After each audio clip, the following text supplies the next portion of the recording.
Welcome back to our 100% playthrough of No Rest for Living on PlayStation 5 KexDooM port. In today's episode, we are going to be tackling Map 8, Tomb of Malevolence on Ultraviolence difficulty. This is the finale. So if you have been following the series, you'll know we've worked through quite a bit of different types of levels, both exploration as well as some very frustratingly difficult ones along the way. Stay just a little bit after the end. What I'll do is, since this is the series finale, I will just do a brief recap on my own personal thoughts after playing all the maps. Basically, just giving each map a bit of a grade or my opinions on them, playing through them blind. So right from the bat, let's go ahead and set ourselves a save. And we can see we have 102 monsters, 26 items, and 3 secrets. And right away, I can already tell you're part of it, because literally every level has had an auto map as a secret. So the question is, how do we need to do it? We basically got blood panels everywhere. Are any of them unique? Aha! Okay, hit the switch. That leads us forward. So this is your atypical auto map, No Rest for a Living secret. That gives us plasma rifle, 40 ammo. And with the auto map, we can quickly see if there's any other secrets here.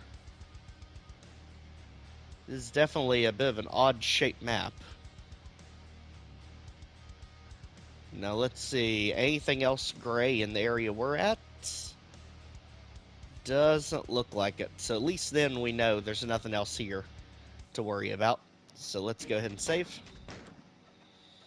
And let's move on. Mega armor. And rocket launcher. Plenty of rockets. Good. And now the floor's lowering. What do we have? Okay, I heard you, Cyber Demon. You're not fooling us. Get out here, imps. You're just the distraction.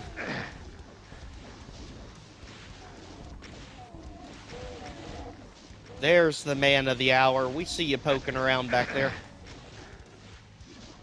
Okay, so it's basically Tower of Babel, the claustrophobic edition.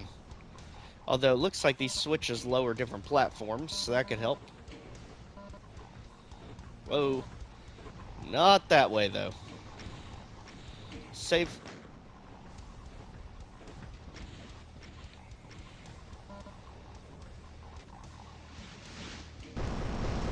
Whoa. So, imps literally everywhere. And it looks like that one actually raised some stairs. Go ahead and kind of funnel them all in where we can freely move. There's a backpack, which should help a little bit with the ammo issue. Over here, there's a chain gun for some reason, more plasma. We definitely like us some plasma. Especially for clearing out annoying imps that are blocking our path. Just keep lowering the wall sectors so that we have plenty of room to move. And what we got here, there's the super shotgun.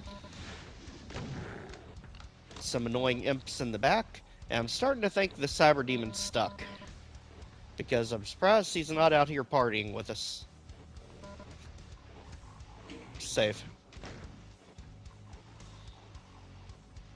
Alright, 82 kills, 21 items. Still only one secret, though. So let's keep hitting switches. Right now, we're just completely ignoring the Cyber Demon. Because we want to make sure we get everything this level's got to offer.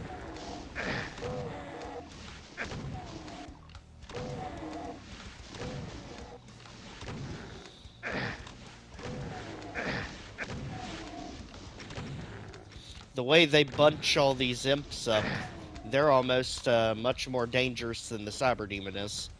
So again, let's just check OMAP, see if we can find any chinks in the armor, because somehow there's still 2 secrets, and I don't even see where there could be secrets.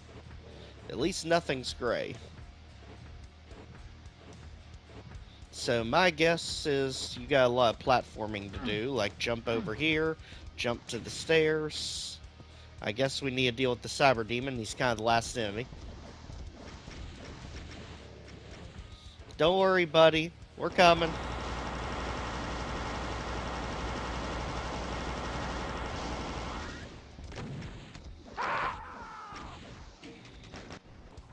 Alright, so real enemy of this map is to be bouncing rockets off of walls. The splash damage is going to be the main cause of concern, because there's just so many things he can hit you with that he can bounce these rockets off of. So we really just want to get him into open, like this. Stay the heck away from everything as we can. Not hit ourselves in the process. Let's go ahead, get some more distance. Over here, we lowered the Berserk, which is secret number 2.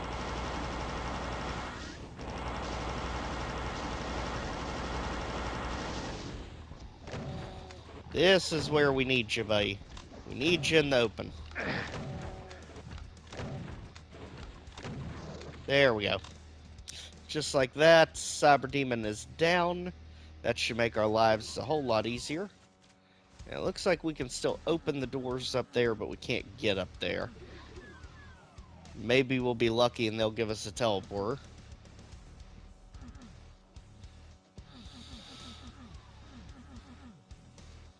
Maybe not. So let's go ahead and head up top. We can already hear the imps, so let's lower and shoot. And we have plenty of rockets to just light them up.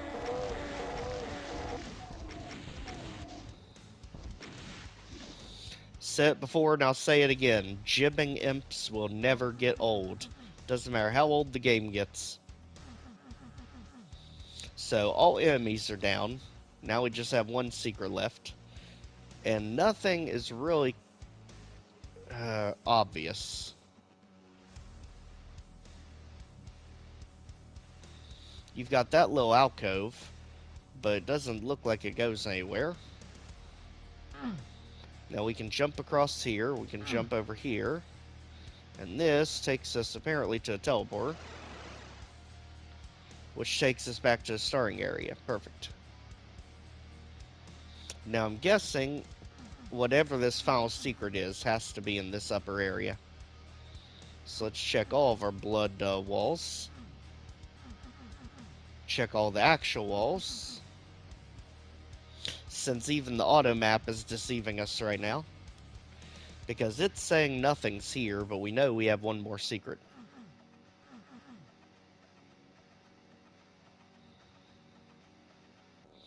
Let's save real quick, because I have a feeling this is actually the exit. It is. Whoa, hold on there. Hold on there, Sparky. Back. Alright, so don't take the teleporter just yet. We've got to find whatever this last secret was. Okay, I think we got it now. So when we revealed the Berserk, I noticed that it looks like the wall keeps going beyond the Berserk. So if we push here, we actually reveal the final secret. So that is secret 3 of Temple of Malevolence, the final one in all of No Rest for a Living. And you can tell they definitely take their time in giving it to you. That's because we get ourselves in vulnerability, which would have made this fight absolutely the most cheesable fight possible. But luckily we don't have to deal with that anymore. Tomb of Malevolence done. So is No Rest for a Living. Now again, stay for a moment and I'll do a my own personal thoughts and recap on the game as a whole, taking us through the different levels. But first, let's get that sweet outro. Trouble was brewing again in your favorite vacation spot. Hell, some cyberdemon punk thought he could turn hell into a personal amusement park and make Earth the ticket booth. Well, that half-robot freak show didn't know what was coming to the fair.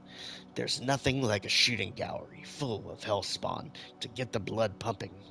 Now the walls of the demon's labyrinth echo with the sound of his metallic limbs hitting the floor.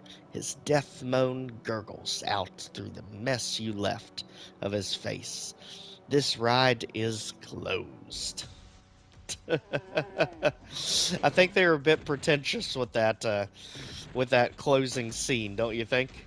But an absolute blast to be had there. Now let's go ahead and capture our final thoughts. So, going through the maps again, just put these with no monsters. So, if anyone missed any of the maps, you at least get an idea. So, Map 1, Earth Base. This, to me, for the longest time, was the quintessential standard for No Rest for the Living. I mean, hit scanners, how amazing this base was put together with all the secrets, everything flowed effortlessly. I mean, the things that were hidden weren't unfairly hidden, and they do give you an auto map pretty early into the level. To me, for the longest time, this was quintessential No Rest for a Living. I mean, easily, if I had to grade A through F, I mean, this to me was a solid A. If anything, it only moved down to an A minus because there were levels, in my opinion, that did outshine it later on in the series. Moving on to the next one. We had map 2, which was the Pain Labs.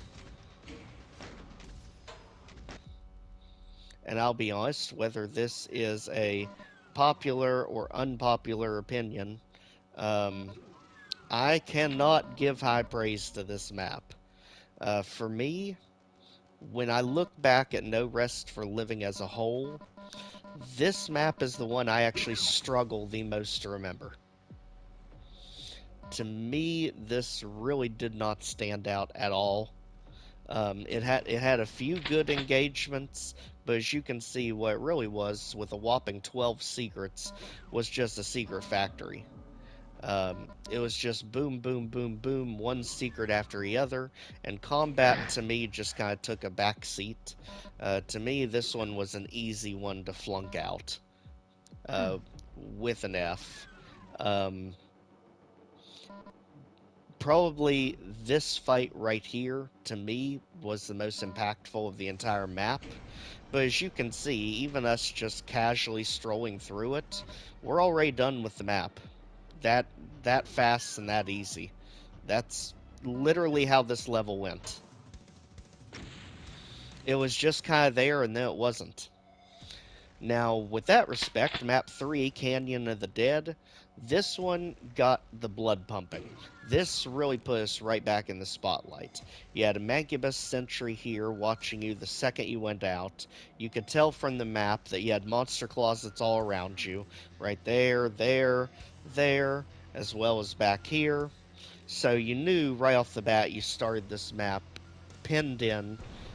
You had imps lower here to sharpshoot you, as well as I think it was demons there. And when you hit this switch, all heck broke loose, because basically all the monster closets all around you lowered, and they lowered pretty quick, as you saw there. So you had revenants, you had chain gunners, you had hell knights. You were literally pinned and had to fight your way out. When you finally fought your way out, you had no relief outside because you had Mancubus sentries all over the place. You had secrets that actually weren't too hard to find. The only one that to me was hidden really well was this one. And that was kind of an ode of things to come. To me, it had a really good length to it. And this, I think, again, was right there with map 1 for the best. Easily. So to me, A-, Canyon of the Dead, an absolutely amazing map. Then we moved on to map 4, Hell Mountain. And this was immediately my second favorite map of the entire series. It kept going back and forth with map 1 for the best. I think I ultimately ended up on it being the best at the time, so I cannot give it anything less than A-. To me, there's only one level that really beats it in all of No Rest for Living. And you can just see the pandemonium you had to go through just to climb the mountain. Much less the 10,000 barons you have to deal with once you're inside. I mean, heck, there's one right in your face welcoming you into the map. It's like, hey guys, just so you know, you're going to be seeing a lot of me today. Better get used to it. Easy A. Then it took us off to the secret map, March of the Demons. And I will say, I have such an indignation for this map. And I'll show you why. Let's put God mode on. And just wander our way back. There is one major issue I have with this map. And it is such a big issue, I literally had to come out and make a stinking, I had to make a petition. I had to make a protest group because of this map. Hit the switch, hit the switches for the chair to get into the air half. It's not really a long map at all. You're basically in a warehouse of monsters. Nothing too unusual. The combat can be intense at times, but usually it's not anything too terrible. But what is terrible, in my opinion, is how they treat the Spire Mastermind in this level. Alright, so back here there is going to be a Spire Demon, but this is why I literally had to make a petition against this level. Look at how helpless this Spire Mastermind is. I'm just sitting here with God mode. There is so much cover all around you that it is impossible for the Spire Mastermind to hit you. You can easily hide back here. You can hide on the other side. And as you can see with all these enemies, she can't even move. So to me, this is one of the most egregious cases of Spider Demon abuse I've ever seen. I mean, in my playthrough, when I did this map, she literally was taken out by a regular demon. A regular Pinky. As you can see here, yeah, she can't even move. That, to me, is one of the most egregious things I have ever seen in a Doom map. And for me, it was more than enough to flunk this one in a heartbeat. Now, Vivisection, to me, was the absolute pinnacle masterpiece of No Rest for a Living. This was high action, high combat from start to finish. As you work your way through getting the various keys to unlock the path to exit, the room is basically a giant circle revolving around the red key in the middle. And even when you get the red key, you are not in the clear, as you just get bombarded by everything the game can possibly throw at you. To me, Vivisection is the absolute masterwork of No Rest for a Living. That moves us on to Inferno of Blood.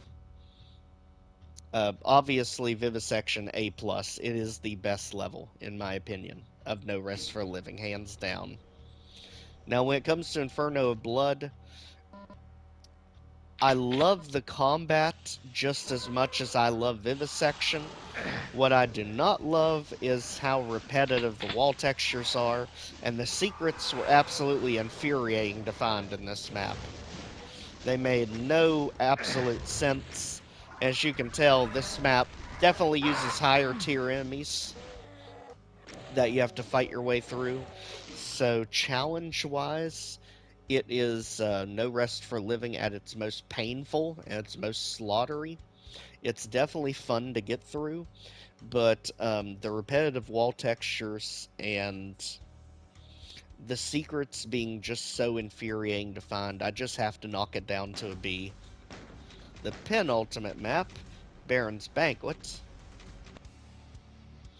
And this one, I think, was the perfect penultimate map. The entire time it felt like you were building towards something. The combat never really let off the gas from start to finish. That starting area basically puts you in your place real quick and lets you know you're not going to have a fun time climbing up the tower, climbing anywhere near the exit room. So to me, one of the really the perfect penultimate map for No Rest for a Living. To me, an easy A minus. Put it right there with the first map, right there with Canyon of Blood. To me, this level is great. And finally, the chapter ender that you just saw, Tomb of Malevolence. What can you really say? The thing about this is it's a cyber demon fight. It's basically Tower of Babel, but more interesting. Again, the secrets are infuriating to find because the problem is, once you get the auto map, which already is hidden pretty well, but once you get it, you notice that where the actual final two secrets are, over here, again, very slow cursor, um, where the actual two secrets are, it doesn't really highlight. They're still red in the auto map when you get over there. So, to me, the auto map is pretty much worthless. Um, I respect the Tower of Babel nod. I love the aesthetics. I think this is the blood aesthetics done right. It definitely leads to this fight. I just wish it was more. I felt like even if they threw Spire Masterminds, Archviles, heck, this would have been a perfect place to flood with Archviles, considering it's a tomb, have the Archviles in there resurrecting everything. Or even with all the imps that are in this map, throw an Archvile or two in at the end to revive all your hard work. I just think they could have done more with it. Uh, it's not really amazing and it's not really terrible either. It's kind of middle of the road. So for that, just gotta give it a C. Now, overall, when we look at No Rest for a Living, a few things come to mind. To me, it is good combat. This was an add-on that was special to the Xbox 360 when it came out. So it was already limited in what it could do, but I think there's some things it did very good. It was very good at building these worlds. I mean, for instance, Canya the Dead, I mean, an actual canyon. Inferno of Blood, you get exactly what it tells you. Tomb of Malevolence, again, exactly what it tells you. The settings, the set pieces are amazing. The combat really just varies from level to level, but I think as a whole, the later the levels get, the combat does get progressively harder, leaving out the final map, of course. I mean, Vivisection, I think, is really the peak of No Rest for a Living. I think the quality dips down a little bit afterwards. But when it's good, it is on fire. What I'm not a big fan of is the secrets, I think, are way too convoluted the further the game gets. The auto map is a big help for helping find some of them, but I'll tell you, in Inferno of Blood, the auto map was useless. As we saw in Tomb of Malevolence, the auto map was useless. So it's really a catch-22. Sometimes it helps, sometimes it doesn't. As a whole, I would give No Rest for a Living a solid B to B minus as an entire series. I think what they did was amazing at the time. I think there's a lot that's out there better than this, but I think it is absolutely something you should play and try yourself, especially Vivisection. That map to me is the perfect Doom map. It is sad that it really didn't get too many views when I did it. Maybe this can revive some interest in it. But absolutely, vivisection is no rest for living, in my opinion, at its best. So, again, thank you for joining us throughout this series. Check the playlist. I have all of them in order, all linked together in the playlist so you can see the entire game start to finish. And just know next week in this time spot, there will be a different series, and I will be dropping hints throughout the week at what that may be. But you ultimately won't know until it actually releases next week. So, again, thanks for joining us on this adventure, and we will see you next time. Take care, everyone.